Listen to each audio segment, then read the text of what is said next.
여러분 안녕하십니까? MTN 한나이5 시작합니다. 법인세 차감 전 계속 사업 손실, 법차손이 자기 자본의 50% 이상을 넘는 경우가 2회 이상 발생을 하면 관리 종목으로 지정이 됩니다. 앞으로 이 법차손 기준으로 관리 종목에 지정될 바이오 기업들이 무더기로 쏟아질 것이란 우려가 나오는데요. 머니투데이 방송은 바이오 기업들을 옥죄는 법차손 규정을 조명하는 기획을 마련했습니다. 오늘은 그 첫 번째 순서로 법차손 규제 때문에 임상까지 주저하는 바이오 기업들의 현실을 짚어봤습니다. 정희영 기자입니다.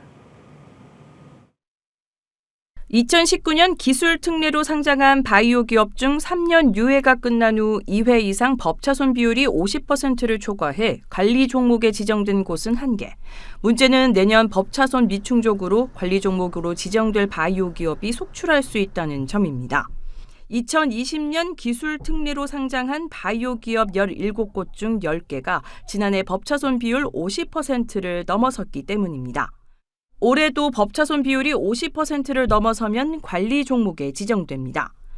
2018년 임상 3상전 연구개발비의 회계 처리가 자산에서 비용으로 변경되면서 법차손 지표를 맞추는 것이 어려워졌다고 토로합니다.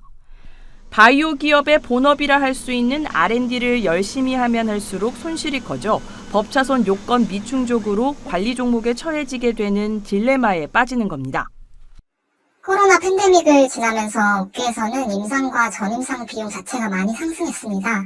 많은 바이오 기업들이 과제 개발에 매진하면서 임상 단계도 진전이 되는데 이에 따라 전임상이나 임상 1상보다도 중기나 후기 임상에 접어들수록 임상 비용도 더 많이 들 수밖에 없습니다. 본질 사업에 집중할수록 개발 비용이 늘어나고 법차손에 대한 부담이 늘어나기 때문에 특례 상장 기업으로서는 부담이 되는 부분이 있습니다.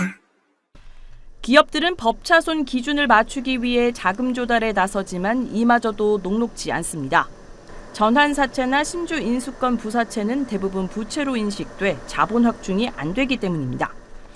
전환사채라든지 이 전환 상환 우선주를 통해서 자금을 조달을 했는데 그러한 회사는 이제 연도 말에 충분한 자금량을 가지고 있기 때문에 이 투자자 보호 차원에서도 특별히 이슈가 없다고 볼 수도 있는데 이렇게 조달한 자금을 자본으로 인정을 못 받다 보니까 그러니까 결국에는 이런 대규모 자금을 조달했음에도 그 자금을 활용을 못하고 이런 또 생산활동을 좀 중단해야 되는 그런 상황에 직면을 하다 보니까 현실적으로 법차손 리스크를 해소하기 위해서는 주주 배정이나 제3자 배정 유상증자를 통해 자본을 늘리는 방법밖에 없습니다. 다수의 바이오 기업들이 주주들에게 손을 내미는 것도 이 이유입니다. 주주 배정 유증에 나서더라도 악화된 투자 심리로 주가가 하락하면서 당초 모집하고자 했던 금액을 채우지 못하는 경우도 빈번합니다.